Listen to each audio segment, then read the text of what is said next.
بسم اللہ الرحمن الرحیم الحمد للہ رب النور العظیم ورب الکرسی الرفیع ورب البحر المسجور ومنزل التوراۃ والانجیل والزبور والصلاة والسلام على أشرف الأنبياء والمرسلين وخاتم النبيين سيدنا ونبينا وطبيب نفوسنا صاحب قاب قوسين جد الحسنين المکی المدنی القرشی الہاشمی المطلبی مولانا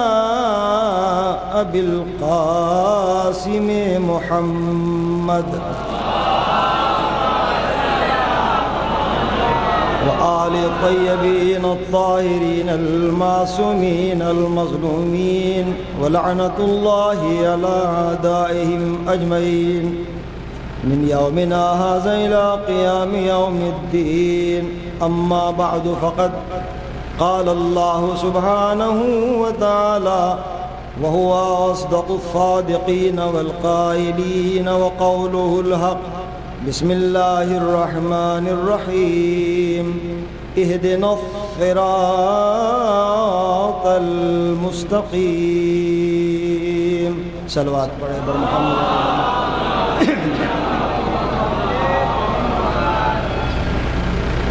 عزاداران شہدائے کربلا و سرائے کربلا عظم اللہ اجورنا و اجورکم، ہم اور آپ اجر رسالت ادا کرنے کے لیے یہاں پر جمع ہے۔ یہ بچے، یہ جوان، یہ نوجوان، یہ بزرگ، دعا ہے کہ پروردگار ہمارے ان بچوں کو، بزرگوں کو، جوانوں کو، نوجوانوں کو عمر دراز عطا فرمائے تاکہ وہ سال ہر سال عزاداری مظلوم کربلا کو فروغ دیتے رہیں، اس لیے کہ عزاداری ہماری شان ہے، ہماری جان ہے، ہماری پہچان ہے، ہماری زندگی ہے، ہماری حیات ہے، ہماری عزت ہے، ہماری آبرو ہے۔ ہم عزاداری کے بغیر نہیں رہ سکتے، جس طرح ایک مچھلی بغیر پانی کے نہیں رہ سکتی، اسی طرح ہم عزاداری کے بغیر نہیں رہ سکتے۔ لیکن ہمیں سمجھنا ہوگا کہ عزاداری کا مقصد کیا ہے، عزاداری کا مفہوم کیا ہے۔ دامن وقت میں بے حد تضیق ہے، تو میں بہت تیزی کے ساتھ چند باتیں گزارش کروں گا۔ انشاءاللہ نماز آپ کی قضا نہیں ہوگی۔ صلوات پڑھے بر محمد والے۔ اور تھوڑا سا پلیز مجھے بتا دیں کہ جماعت کس وقت ہوگی، تاکہ اس سے پہلے میں اپنی بات کو سمیٹ دوں۔ بہرحال جماعت ہوگی، ہاں جی، 7:37 پر اذان ہوگی۔ اور اچھا، نماز قضا کب ہوگی؟ یہاں پر یہاں کے ٹائم کے اعتبار سے نماز کے قضا ہونے کا ٹائم کیا ہے؟ ماشاءاللہ سلامت رہے۔ دیکھیے، میں بغیر کسی تمہید کے چند گزارشات ہیں، اب تو کہ وقت اتنا کم رہ گیا ہے، اور یہ آپ کی کیپیسٹی، آپ کی محبت، آپ جذبہ عقیدت اہل بیت میں کہ دریا میں ڈوب کر یہاں پر بیٹھے ہوئے ہیں، اتنی سکت، اتنی طاقت یہ کہاں سے آئی ہے؟ ہم اور ہمارے اندر اتنی طاقت نہیں ہے، صرف یہ معصومہ کونین کا صدقہ ہے جو ہم اور آپ یہاں پر جمع ہے، ورنہ سال میں 2-4 جلسے ہو جاتے ہیں تو پھر لوگ یہی آواز دیتے ہیں کہ بہت بڑا جلسہ ہوا، بہت بڑا جلسہ ہوا۔ 2-4 جلسے کرنے کے بعد امت مسلمہ تھک کر بیٹھ جاتی ہے۔ سلام کرو حسین کو۔ یہ مجلس حسین ایک ایسا زندہ معجزہ ہے۔ حضور، دنیا میں جتنے بھی مدرسے ہیں، جتنے بھی کالج ہیں، جتنی بھی یونیورسٹیاں ہیں، سب کے اندر ایک قانون ہے کہ جب تک کلاس میں نہیں آ سکتے، جب تک آپ کے پاس اغراض تعلیم نہ ہو، تعلیم کے اسباب موجود نہ ہو، کتابیں نہ ہوں، قلم نہ ہو، جب تک یہ چیزیں موجود نہ ہوں گی، کوئی اسٹوڈنٹس کلاس میں نہیں آ سکتا۔ ٹیچر کو حق ہے وہ کلاس سے باہر نکال دے اس کو، اس لیے کہ قانون یہی ہے کہ جب کلاس میں آؤ تو کتابیں بھی ہوں، کاپیاں بھی ہوں، قلم بھی ہو، پین بھی ہو، یہ تمام تر چیزیں کلاس میں آنے کے لیے ضروری ہے۔ تو پھر دنیا میں وہ کون سا کالج ہے، وہ کون سی یونیورسٹی ہے، وہ کون سا مدرسہ ہے کہ جس میں نہ کتابوں کی ضرورت ہے، نہ قلم کی ضرورت ہے، نہ قلم کی ضرورت ہے؟ ہاں، ایک ہی مدرسہ حسینی ہے، ایک ہی حسینی یونیورسٹی ہے کہ جہاں پر نہ کتابوں کی ضرورت نہ قلم کی ضرورت، بشرط یہ ہے کہ فکر طیب و طاہر ہو، اذہان پاک ہو، تو یہاں پر علم عرفانی بھی ملتا ہے، رزق روحانی بھی ملتا ہے۔ بات سیدھے راستے کی ہے، ہر امت کہہ رہی ہے کہ ہم سیدھے راستے پر چل رہے ہیں۔ اب کچھوچا کلیر شریف، میرے ماموں یہاں پر حیدر صاحب موجود ہیں، میں کلیر شریف اور دیوبند شریف کے بیچ میں رہتا ہوں، منگلور ڈسٹرکٹ ہریدوار اتراکھنڈ۔ ہاں، وہاں پر ایک پیر ہیں، وہ تو اتفاق سے منگلور شریف بھی کہنے والے کہتے ہیں۔ عجیب بات ہے، کچھ فاصلے پر بریلی شریف ہے۔ 4 روز پہلے ہم ادھر سے گزر رہے تھے اکبر پور سے، تو لوگوں نے بتایا کہ یہاں پر کچھوچا شریف بہت قریب ہے، لیکن ہم نہیں جا سکے۔ 4 دن پہلے میں کلیر شریف میں ایک تقریر کر رہا تھا، سب پنجتنی تھے، سب مولائی تھے، لیکن حضور بات اس کی نہیں ہے۔ میں ایک بات کہنا چاہتا ہوں، کلیر شریف، اجمیر شریف، کچھوچا شریف، بریلی شریف، کمال تو یہ ہے کہ شریف سب ہے، اشرف کوئی نہیں۔ بھائی اس وقت 4:15 ہو چکے ہیں اور آپ کی سماعتیں اس معراج کی منزلوں پر ہے۔ میں آپ کی سماعتوں کو سلام کرتا ہوں، آپ سلامت رہیں، آباد رہیں۔ حضور ضرورت ہے سیدھے راستے کی، ہم سب دعا کر رہے ہیں کہ یا اللہ ہمیں سیدھے راستے پر قائم رکھ۔ اس آیت کے 2 ترجمے کیے گئے ہیں، میری گفتگو کا اب کوئی موضوع ہے ہی نہیں کیونکہ وقت ایسا ہے، ہم سب دعا کر رہے ہیں یا اللہ ہمیں سیدھے راستے پر قائم رکھ۔ سوال یہ ہے، 2 ترجمے اس آیت کے علماء نے کیے ہیں، کچھ کہتے ہیں کہ ہمیں سیدھا راستہ دکھا، کچھ کہتے ہیں ہمیں سیدھے راستے پر قائم رکھ۔ ترجمہ درست کون سا ہے؟ ہم کہتے ہیں کہ ہمارا ترجمہ صحیح ہے، بریلوی کہتے ہیں ان کا ہمارا ترجمہ صحیح ہے، دیوبندی کہتے ہیں ہمارا ترجمہ صحیح ہے۔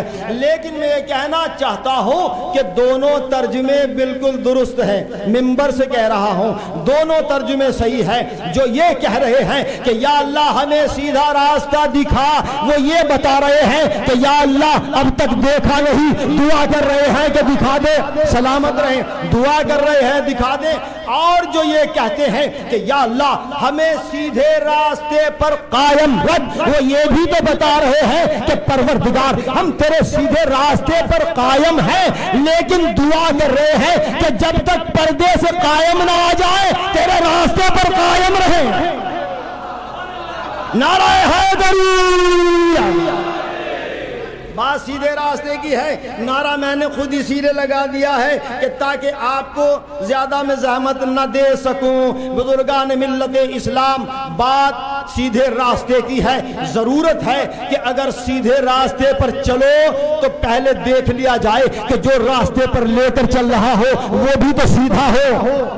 ایسا نہ ہو کہ راستہ تو سیدھا ہے۔ میں بالکل سادی بات کر رہا ہوں تاکہ بچے بھی سمجھ جائیں، اور جو آنکھیں کچھ محو خواب ہیں مجھے بہت اچھی لگ رہی ہے، ظاہر ہے وقت کچھ ایسا ہے، لیکن میں کہنا چاہتا ہوں یہاں نیند نہ آئے گی تو کہاں آئے گی؟ لوگ رات بھر دوائیں کھا کھا کر، ٹیبلیٹ کھا کھا کر سوتے ہیں، بڑی مشکل سے نیند آتی ہے۔ میں یہی کہنا چاہتا ہوں عقیدت کے دریا میں ڈوب کر کہ جسے کہیں نیند نہ آئے وہ عزا خانہ حسین میں آ جائے۔ یہاں ذہنوں کو بھی سکون ملتا ہے، فکروں کو بھی سکون ملتا ہے، دلوں کو بھی سکون ملتا ہے۔ اجازت ہو تو میں اپنا ایک شعر پڑھ دوں، سونے کا فائدہ فرش عزا پر کیا ہے۔ آ گئی جب فاطمہ بدر الدجا کی گود میں، یوں لگا کوثر ہو جیسے حل عطا کی گود میں۔ ضروری نہیں ہے کہ جو زمین پر چلے وہ زندہ ہو، ضروری نہیں ہے کہ جو قبر میں لیٹا ہے وہ مردہ ہے۔ دشمنان آل احمد چلتی پھرتی لاش ہے، ہم ہی زندہ ہیں دعائے فاطمہ کی گود میں، ہم ہی زندہ ہیں دعائے فاطمہ کی گود میں۔ تو بزرگان ملت اسلام بات سیدھے راستے کی ہے، سیدھے راستے پر چلو، لیکن ایسوں کی اتباع میں چلو کہ جن کی ذات سے ترک اولا کی بھی گنجائش نہ ہو۔ اس وقت اگر میں آپ سے کہوں کہ بولیے، نعرے لگائیے، تو یہ مناسب نہیں ہوگا۔ اگر دلوں تک بات پہنچ جائے، سبحان اللہ کی آواز آ جائے، تو یہی بہت بڑی میرے لیے داد بھی ہوگی اور میری قوت میں اضافہ بھی ہو جائے گا۔ مولا آپ سب کو زندہ و سلامت رکھے۔ انشاءاللہ کبھی وقت ہوا تو کل بھی مجھے دوپہر میں مجلس پڑھنا ہے 2 بجے، تو بہرحال میں چند گزارشات پیش کر کے مصائب کی منزل پر آنا چاہتا ہوں، لیکن ایک بات ضرور عرض کرنا چاہتا ہوں۔ سیدھا راستہ فخر موجودات غدیر میں دکھا کر چلے گئے کہ کون سیدھا رہبر ہے، کون سا سیدھا راستہ ہے، لیکن ایک پیریڈ، ایک زمانہ، ایک عہد ایسا بھی آیا کہ جہاں پر حلال محمدی کو حرام کہا جا رہا تھا، حرام محمدی کو حلال کیا جا رہا تھا، حلال محمدی کی جگہ پر حرام محمدی کو معلق کیا جا رہا تھا۔ یہ ساری خرافات کب ہوئی؟ غدیر کے بعد سے لے کر سن 60 ہجری تک سارے معاملات ہوئے۔ جمعہ بدھ کو بھی پڑھایا گیا، صبح کی 4 بھی پڑھائی گئی۔ ارے ہمارا موڈ بن رہا ہے، آج ہم صبح کی 4 پڑھائیں گے تو شریعت موڈ پر نہیں چلتی، شریعت اپنے ارادے سے نہیں چلتی۔ آج ہمارا معاملہ ہے، ہمارا دل چاہ رہا ہے کہ صبح کی 4 پڑھائیں گے، آج ہمارا دل چاہتا ہے کہ جمعہ بدھ کو ہوگا، جمعہ بدھ کو ہوگا۔ ساری باتوں کو میں سمیٹنا چاہتا ہوں۔ جمعہ بدھ کو ہوا، صبح کی 4 پڑھائی گئی۔ نبی کے زمانے میں جو چیز حلال تھی اسے حرام قرار دیا گیا، لیکن حضور یہ ساری خرافات تیسرے سلسلے تک رہی، لیکن جب چوتھا دور آیا، بلکہ میں سمیٹ کر یہ بات کہنا چاہتا ہوں، سارا کچھ اسلام کے اندر داخل کیا گیا جو شریعت میں نہیں تھا۔ یہ ساری خرافات سن 61 ہجری سے پہلے ہوتی رہی۔ جمعہ بدھ کو ہوا، صبح کی 4 پڑھائی گئی، لیکن سلام کرو حسین کو، سلام کرو حسین کو۔ یہ حسین کی قربانی کا فیض تھا کہ سن 61 ہجری سے لے کر آج تک کسی میں یہ جرت نہیں ہوئی کہ جمعہ بدھ کو پڑھا سکے، صبح کی 4 پڑھا سکے۔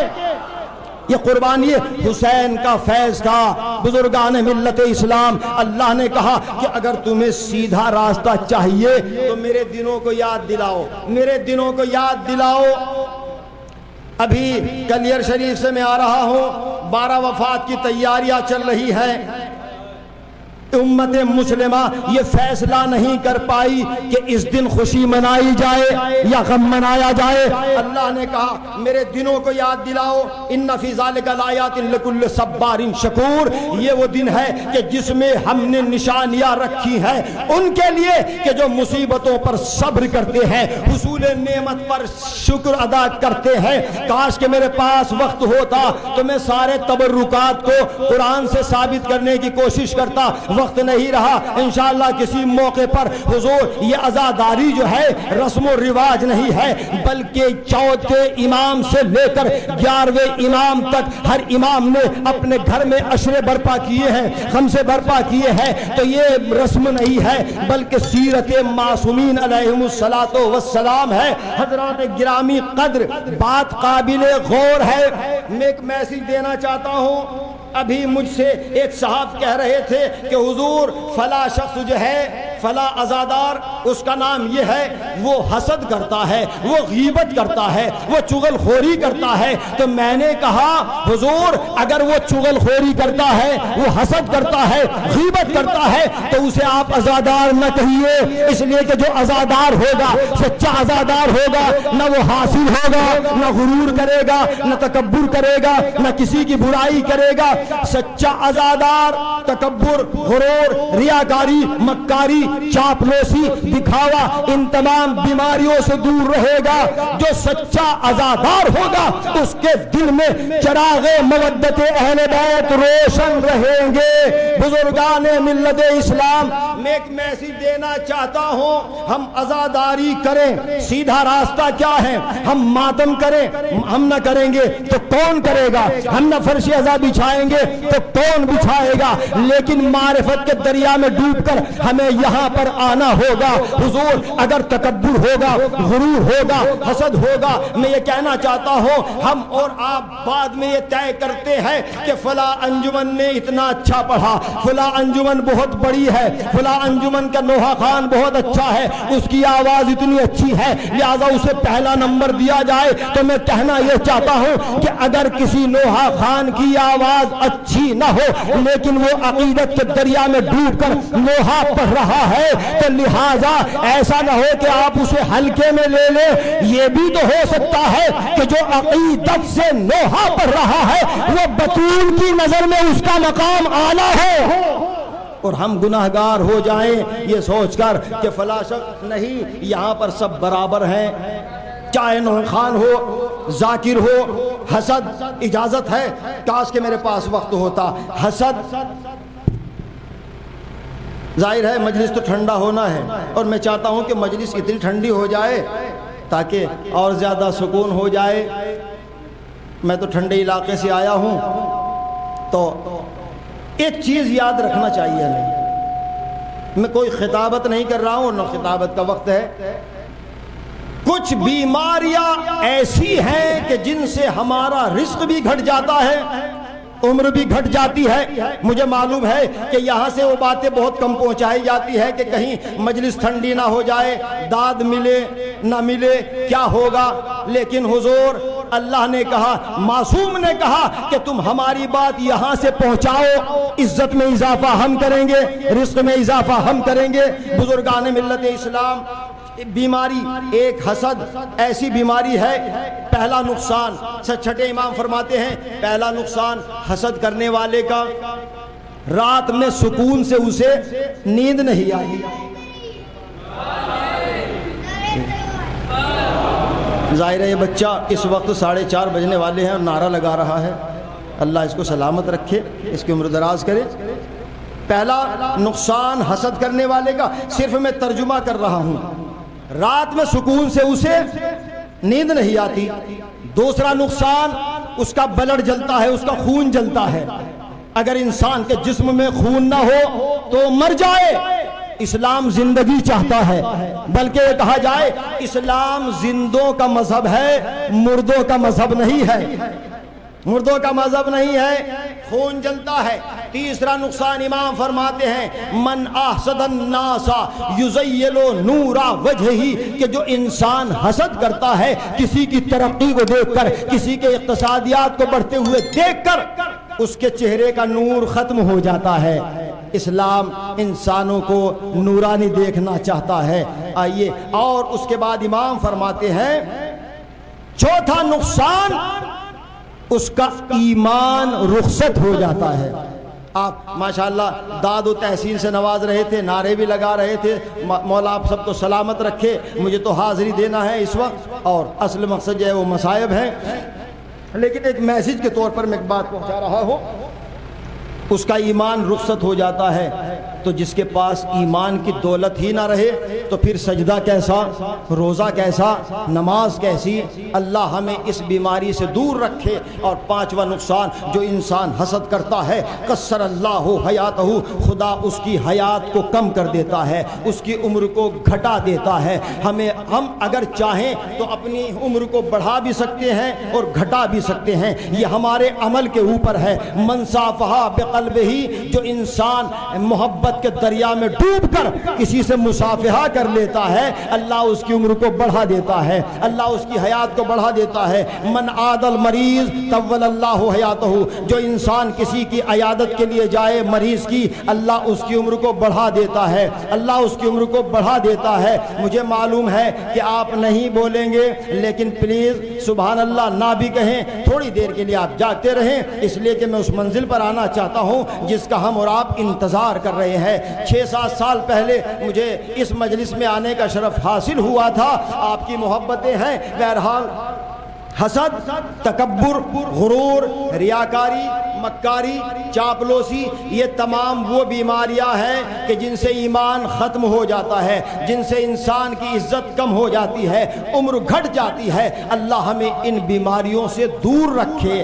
بطول بھی یہی چاہتی ہے، اگر تم میرے حسین کے سچے عزادار ہو تو دل پاک ہونا چاہیے، حسد کی بیماری نہ ہو، غرور نہ ہو، تکبر نہ ہو۔ بزرگان ملت، میں سنگاپور میں ایک راستے سے گزر رہا تھا تو 90 سال کا ایک انسان سائیکلنگ کر رہا تھا، سائیکل چلا رہا تھا، تو ہم نے پوچھا کہ حضور یہ بتلائیے کہ آپ کی صحت کا راز کیا ہے، آپ کی صحت کا راز کیا ہے؟ تو وہ کہتا ہے کہ ہمیں یہ معلوم نہیں ہے کہ حسد کسے کہتے ہیں، غرور کسے کہتے ہیں۔ اب ان بیماریوں سے دور ہے، لہٰذا یہ جو ہم 60-70 سال کی عمر میں ہاتھوں کو اٹھا دیتے ہیں کہ بس کام ہو گیا، نہیں حضور، کچھ ہمارے اعمال ہیں کہ جن سے ہماری حیات گھٹ رہی ہے، ہماری عمر گھٹ رہی ہے۔ لہٰذا ہمیں اپنی عمروں کو بڑھانا چاہیے، صلہ رحم کے ذریعے سے ایک دوسرے سے ملاقات کیجئے۔ میرے پاس تقریباً 250 حدیثیں، 250 حدیثیں اسی حوالے سے میں نے جمع کی ہے کہ وہ اچھے کام جن سے عمر بڑھ جاتی ہے، وہ برے کام کے جن سے عمر گھٹ جاتی ہے۔ پھر کسی موقع پر حضرات گرامی ضرورت ہے، حسین صراط مستقیم کا وہ رہبر ہے۔ انگلینڈ کے 3 سال پہلے مانچسٹر میں ایک راستے سے ہم گزر رہے تھے، 8واں امام حسین علیہ السلام کی عزاداری میں کچھ عیسائی عالم، عیسائی پادری کھڑے ہوئے تھے۔ وہاں سردی تھی، یہاں پر گرمی تھی، تو ہم جب پہنچے ہیں تو ہم نے دیکھا ان عیسائیوں کے سینوں پر ہاتھ تھے، سیاہ لباس پہنے ہوئے، جو ان کا لباس آپ نے دیکھا ہوگا۔ تو ہم نے چاہا کہ ان سے قریب ہو کر بات کریں، ہم ان سے قریب ہوئے، باتیں کی۔ ہم نے پوچھا کہ اس سردی کے عالم میں آپ یہاں کیا کر رہے ہو؟ یہ کام تو ہمارا ہے، آپ کو ضرورت کیا ہے؟ بہرحال یہ لائٹ بند ہو رہی ہے تو اشارہ اس بات کی طرف ہے کہ مجھے مصائب کی منزل تک آنا چاہیے، لہٰذا میں تمام کر رہا ہوں، لیکن ایک میسج سن لیجئے گا۔ وہ عیسائی عالم، وہ عیسائی پادری کھڑے ہوئے تھے، تو میں نے پوچھا آپ یہاں پر کیا کر رہے ہو؟ یہ کام تو ہمارا ہے، یہ زحمت کیوں اٹھا رہے ہو؟ کہا سنیے، جملہ سن لیں اور بات تمام ہو رہی ہے۔ تو وہ عیسائی عالم کہتا ہے کہ سنو، جس کے نام سے یہ جلوس برآمد ہو رہا ہے اس نے انسانیت کو بھی بچایا ہے، محبتوں کو بھی بچایا ہے، انہی کے وجود سے آج ہمارا وجود ہے۔ ہمیں جو عزت مل رہی ہے وہ حسین کے نام سے ہے۔ مجھے معلوم نہیں ہے کہ ارے عیسائیوں کی سمجھ میں تو حسین آ گئے، وہابیت آج تک نہ سمجھ پائی، مجھے نہیں معلوم علامہ اقبال کا نظریہ کیا رہا ہوگا۔ حق ہمیشہ بولتا ہے، وہ کہہ کر چلے گئے کہ بیاں سر شہادت کی اگر تفسیر ہو جائے، بیاں سر شہادت کی اگر تفسیر ہو جائے، مسلمانوں کا کعبہ روزہ شبیر ہو جائے، مسلمانوں کا کعبہ روزہ شبیر ہو جائے۔ ہم اور آپ، میں دیکھ رہا ہوں مسلسل آپ مصروف ازاں ہیں، ابتدائے محرم سے اب تک ہم اور آپ مصروف ازاں ہیں۔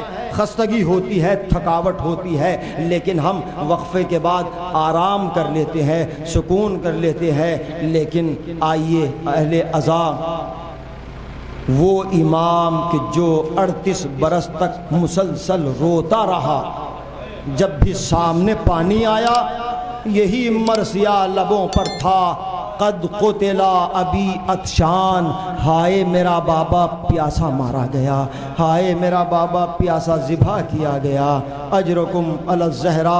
آئیے، مجھے کوئی تمہید کی منزل میں نہیں جانا ہے، میں فوری طور پر مصائب کی منزل پر آ گیا ہوں۔ اہل عزا، اللہ آپ سب کو سلامت رکھے۔ بی بی فاطمہ سلام اللہ علیہا آپ کی عزا کو قبول فرمائے، اور آپ کی عمر دراز ہوں تاکہ سال ہا سال عزاداری مظلوم کربلا فروغ پاتی رہے اور اس عزاداری کے ذریعے سے کربلا کا مشن، پیغام، مقصد پوری دنیا میں پہنچتا رہے تاکہ امن و امان اور شانتی کا پرچم ہمیشہ بلند رہے۔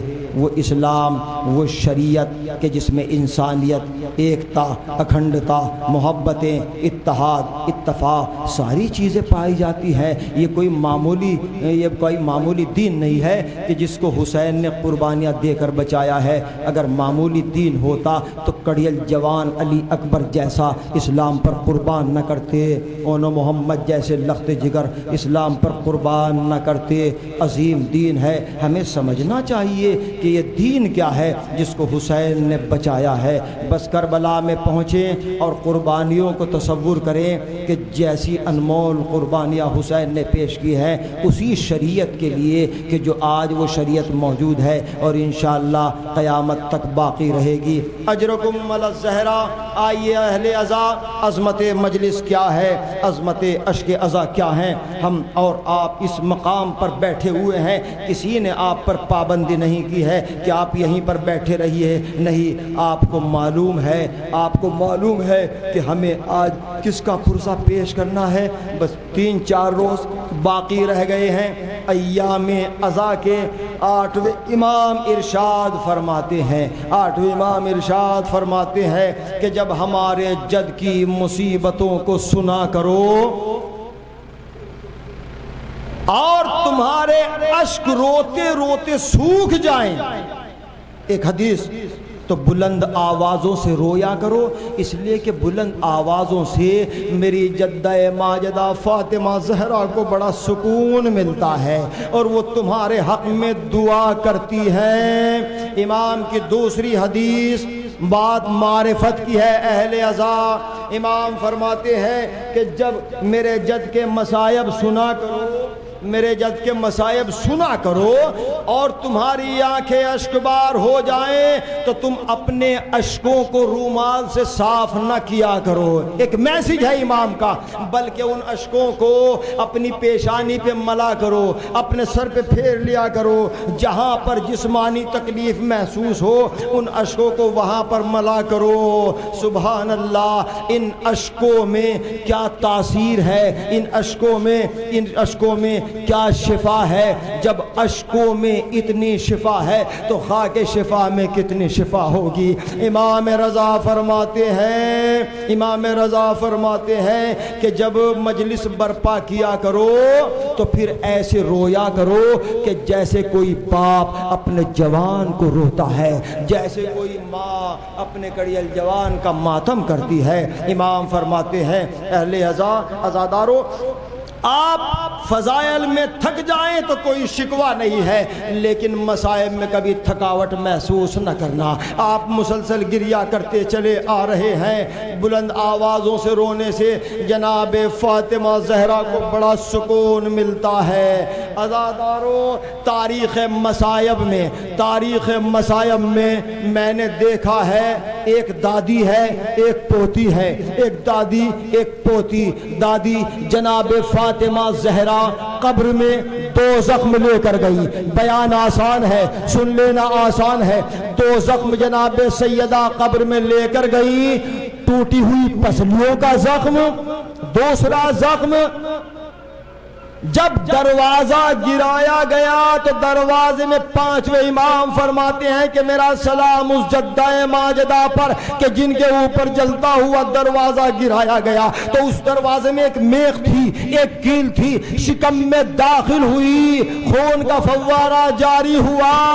یہ 2 زخم اہل عزا، بی بی سیدہ آپ کے پرسے کو قبول فرمائے، 2 زخم جناب فاطمہ زہرا قبر میں لے کر چلی گئیں۔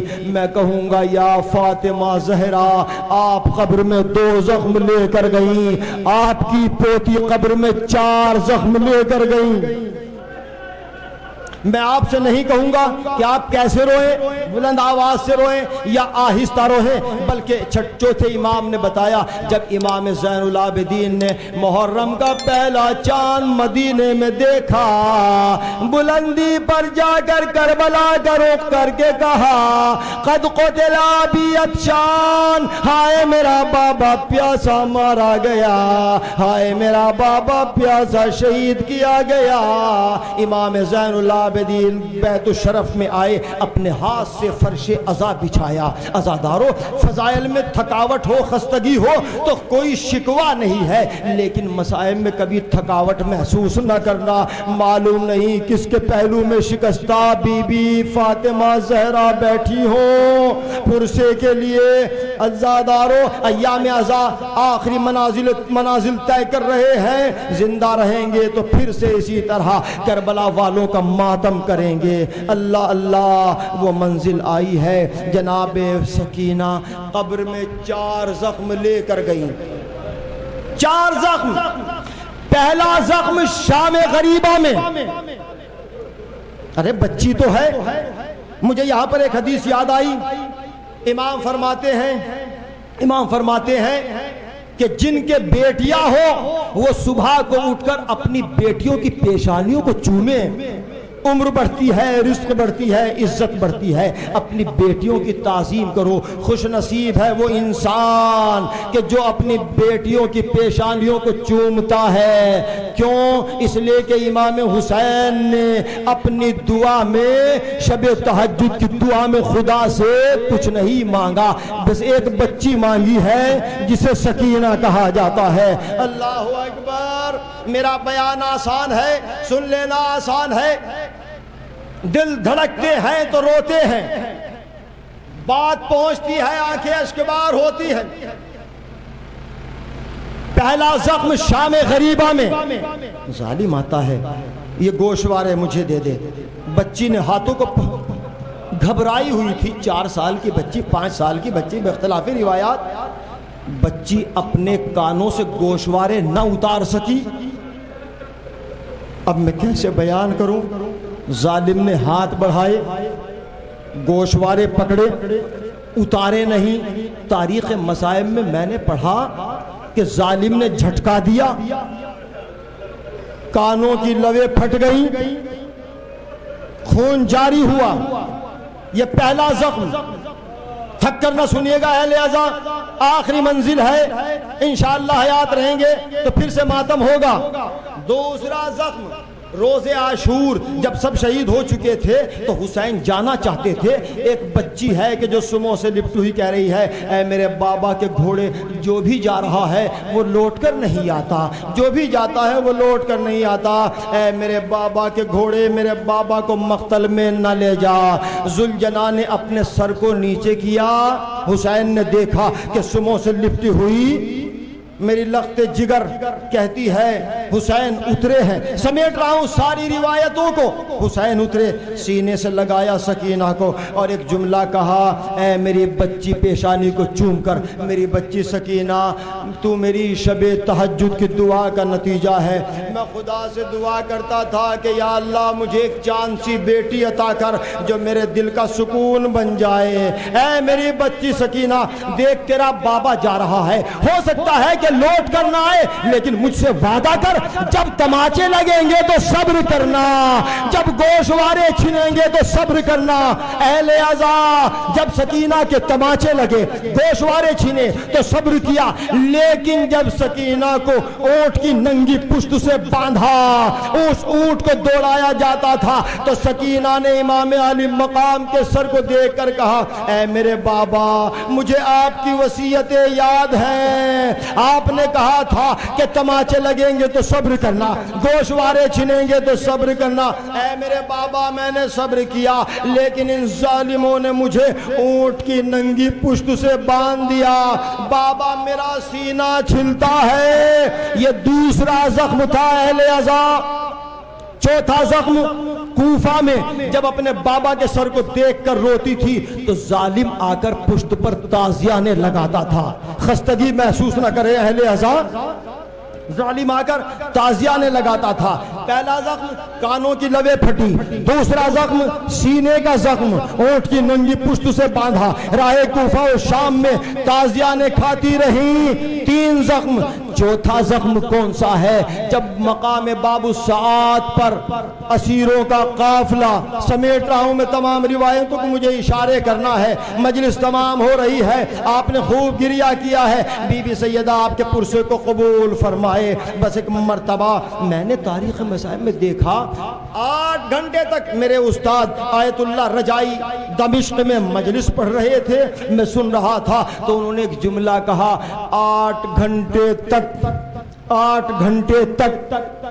دربار یزید سجایا جا رہا تھا، علی کی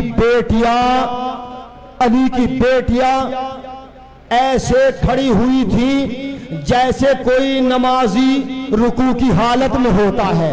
مجھے نہیں معلوم کہ جملہ پہنچا کہ نہیں، ایک صنف نازک 8 گھنٹے تک ملتا ہے۔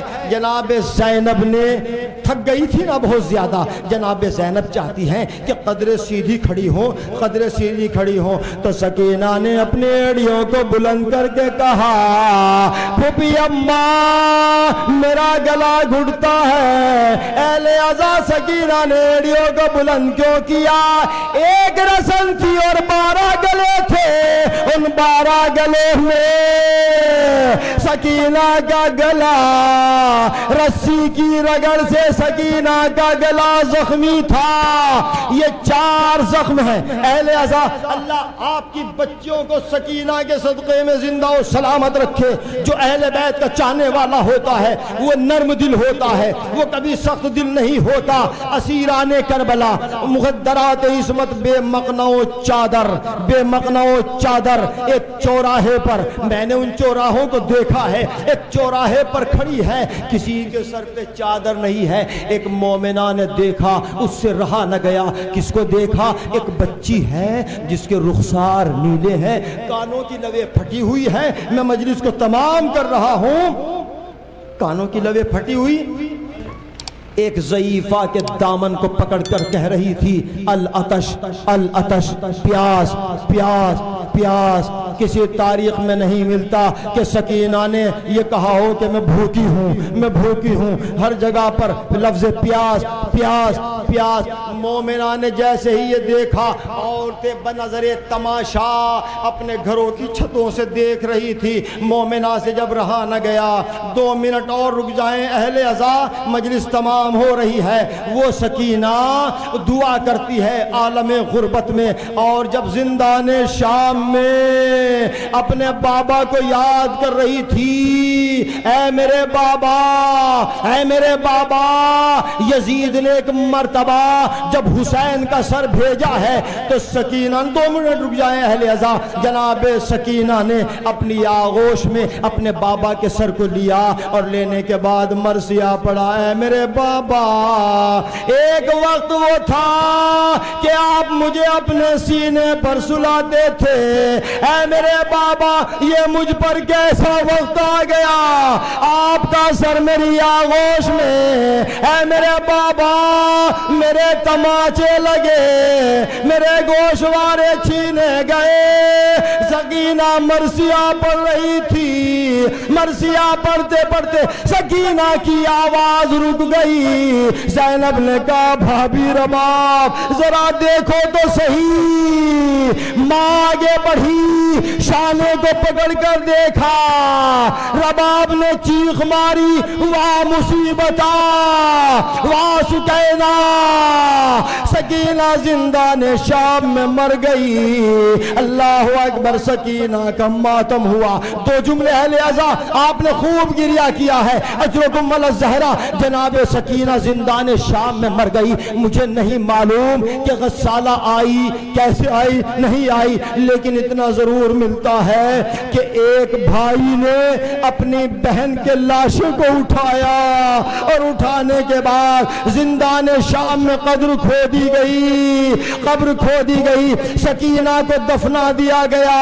اللہ اللہ اکبر تمام بیویاں جب زندان شام سے باہر آئی ہے تو جناب زینب نے کہا بے بھائی بہن ام کلثوم بیویوں کو تلاش شمار کرو. جب بیویوں کو شمار کیا گیا ایک بیوی نظر نہیں آئی. کون بیوی کہ جس کا سہاگ کربلا میں اجڑ گیا, جس کی گود کربلا میں اجڑ گئی. جناب زینب زندان شام میں گئی تو کیا دیکھا, ایک ماں اپنی بچی کی قبر سے لپٹی ہوئی کہہ رہی تھی اے میری بچی سب مدینے جاتے ہیں, میرا دل نہیں چاہتا کہ تمہیں چھوڑ کر جاؤ. جناب زینب نے جملہ سنا, آواز دی بھابی رباب مدینے چلو مدینے چلو. اور یہ کہہ کر جناب زینب نے بس 2 منٹ آزادارو, جناب زینب کا روزہ آج شام میں ہے. اگر آپ ہسٹری پڑھیں گے تو کس طریقے سے جناب زینب کا روزہ شام میں ہے. مدینے گئی, پھر مصر گئی, جارڈن گئی, اور وہاں سے صعوبتیں اٹھاتے اٹھاتے جناب زینب پھر شام میں آئی. 2 جملے سن لے, اجازت چاہتا ہوں. جناب زینب نے دیکھا ایک ماں اپنی بچی کی قبر سے لپٹی ہوئی مرثیہ پڑھ رہی تھی. تو جناب زینب نے کہا بھابی چلو مدینے چلو. یہ کہہ کر جناب زینب نے قبر سکینہ پہ ہاتھ رکھا. رکھنے کے بعد کہا میری بچی سکینہ میں تجھ سے وعدہ کرتی ہوں کہ شام لوٹ کر ضرور آؤں گی, شام لوٹ کر ضرور آؤں گی. یہی سبب تھا کہ جب جناب زینب شام میں دوسری مرتبہ آتی ہے جناب امام زین العابدین سے کہتی ہیں بیٹا سید سجاد آرام کرنے کے بعد اب میں چاہتی ہوں. 2 جملے اہل عزا آرام کیا, کہا کہ میرے لال سید سجاد مجھے زندان شام تک لے کر چلو. جناب امام زین العابدین زینب کو لے کر چلے ہیں آگے سید سجاد. جیسے ہی جناب سید سجاد زندان شام کے دروازے پر پہنچے تو دیکھا کاش یہ جملہ دلوں تک پہنچ جائے. دل روتا ہے, آنکھیں روتی ہے. بی بی سیدہ آپ کے پرسے کو قبول فرمائے, ایک پوتھی کا پرسہ لینے کے لیے بطول آئی ہے. اللہ اکبر. بس ایک مرتبہ امام زین العابدین نے دیکھا کہ کوئی شخص ہے, سر پہ امامہ ہے, سر پہ امامہ ہے, سکینہ کی قبر کے سرانے بیٹھا ہوا کچھ پڑھ رہا ہے. اللہ اکبر. امام زین العابدین آگے بڑھے اور کہا اے آنے والے تیرا شکریہ, اے آنے والے تیرا شکریہ کہ تو نے ہماری بہن کی قبر پر آ کر چراغاں کیا, فاتحہ پڑھی, لیکن آنے والے میری بہن کی قبر کو چھوڑ دے, اس لیے کہ میری پھوپھی اماں سکینہ کی قبر پر آنا چاہتی ہے. یہ آواز آنے والے نے سنی, سر کو اٹھا کے کہا سید سجاد اپنے چچا عباس کو نہ پہچانا, میں ہر شب جمعہ اپنی سکینہ کی قبر پہ آتا ہوں, چراغاں کرتا ہوں اور کہتا ہوں سکینہ بازو قلم ہو گئے تھے, مشک چھل گئی تھی, پانی خیموں میں نہ سکا, قبر سکینہ لرز رہی تھی, باہیں ڈال دی. انا للہ و انا الیہ راجعون. ماتم حسین, ماتم حسین.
حلقہ بناؤ حلقہ بناؤ حلقہ بناؤ حلقہ.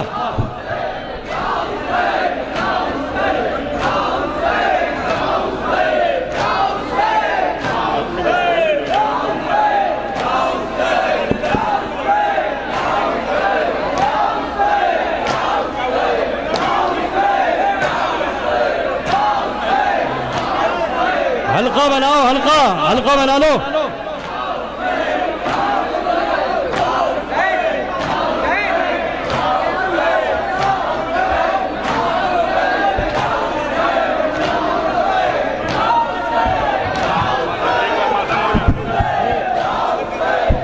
تھوڑا آپ لوگ اور پیچھے پھیلیے نا, پیچھے بہت جگہ ہے.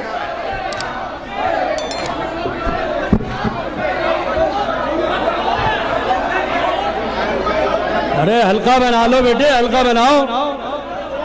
ارے پیچھے بھی جگہ ہے, پیچھے چلے اندر کو حلقہ بنا لو, اندر کو ہو جاؤ حلقہ لمبا. ارے پیچھے پیچھے.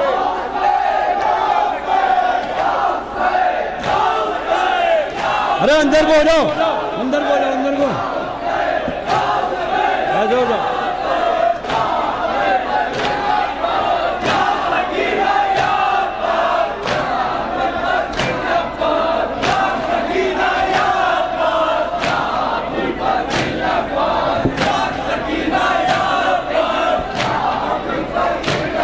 قید خانے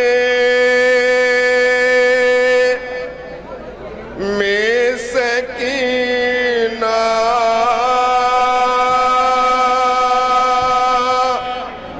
یہ بیاں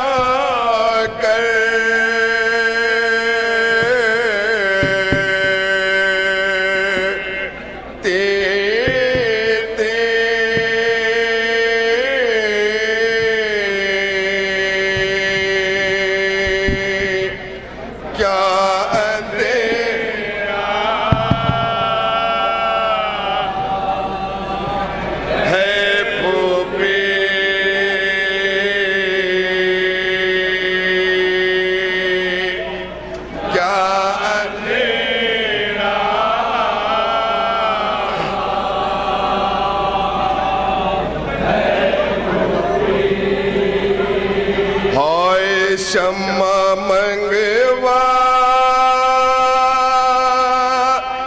یہ ورنہ میں نہیں جینے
عزاداران امام مظلوم، چھوٹے بچوں کی خصلت ہوتی ہے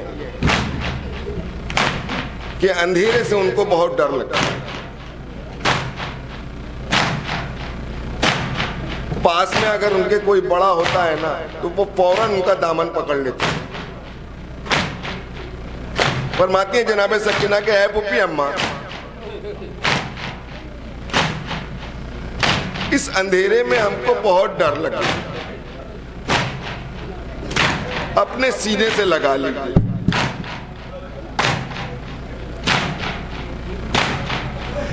اپنے سینے سے لگا لو میں تمہارے صدقے گود میں لے لو مجھے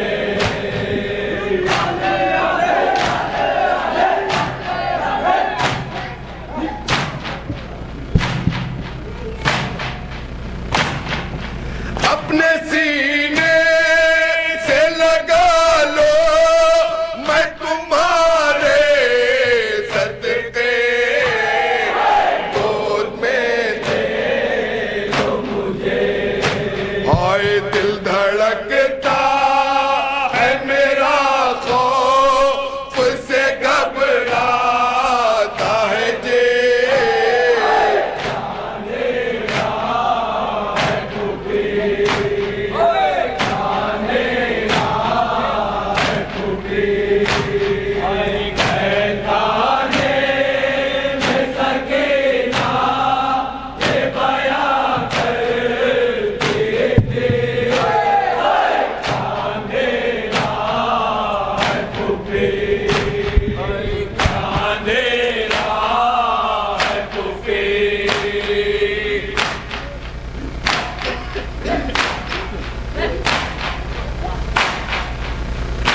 عزاداران امام مظلوم،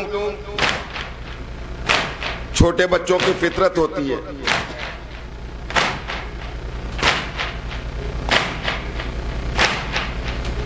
ان کی نگاہ میں ان کے باپ سے زیادہ بہادر کوئی نہیں ہوتا.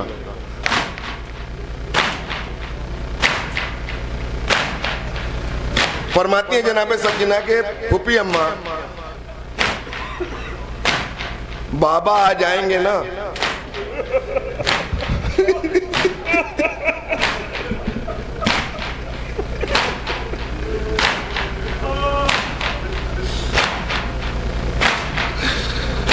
تو یہ شمر ہم کو تماچے مارتا ہے، ہم کو گھڑکیاں دیتا ہے. بابا آ جائیں گے تو ان سے ضرور شکایت کروں گی.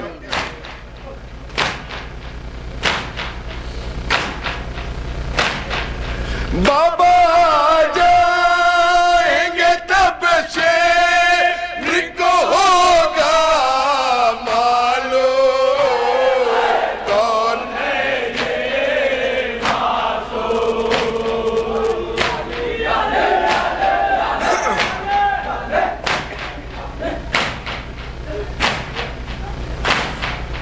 بابا آ جائیں گے تب شیر کو ہوگا معلوم کون ہے یہ معصوم.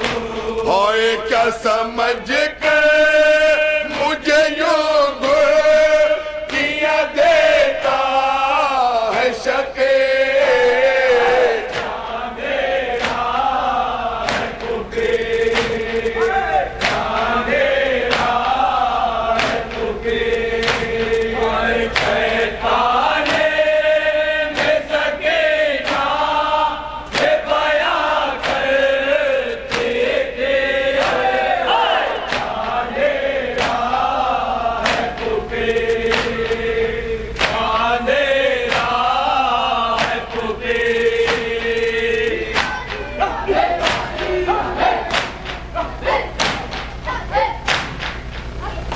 عزاداران امام مظلوم،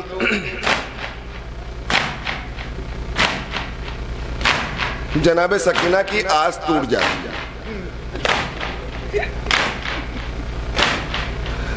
فرماتی ہیں پھوپھی اماں کیا آج کی شب بھی بابا نہیں آئیں گے؟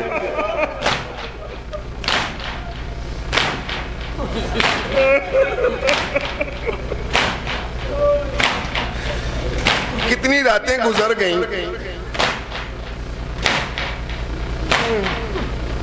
ہماری نیند پوری نہیں ہوئی. اگر بابا آ جاتے تو ان کے سینے پہ سر رکھ کے سو جاتے.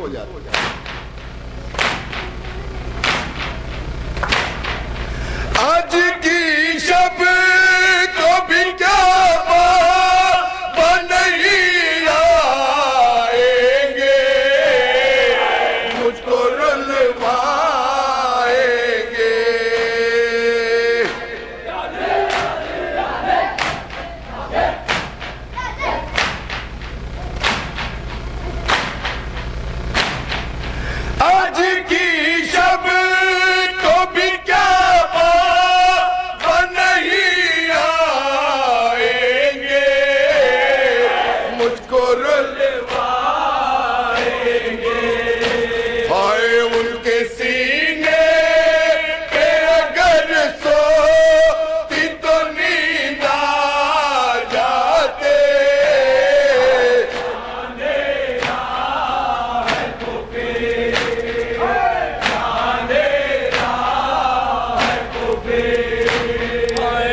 عزاداران امام مظلوم،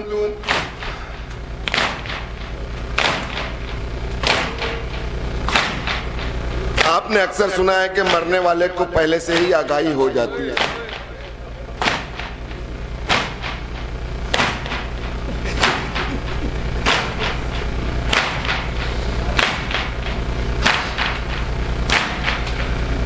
اب جناب سکینہ کو بھی یقین ہو گیا کہ ہمارے جیتے جی بابا تو نہیں آئیں گے۔ فرماتی ہیں اے پھوپھی اماں، میرے بعد اگر یہاں بابا آ جائیں تو ان سے کہہ دیجئے گا کہ اس قید خانے میں ان کی بیٹی گھٹ گھٹ کے مر گئی۔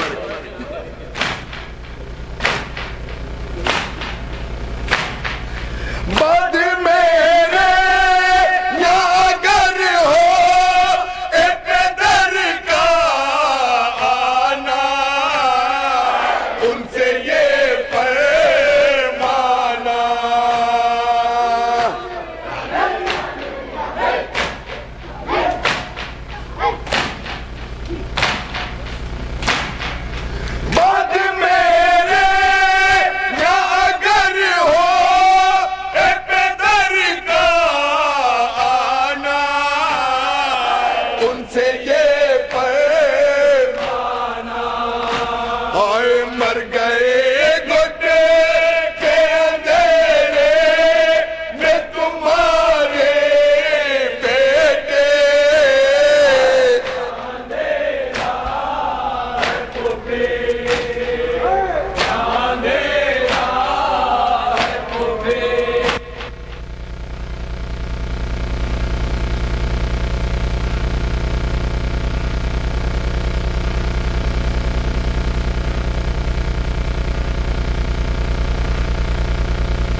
السلام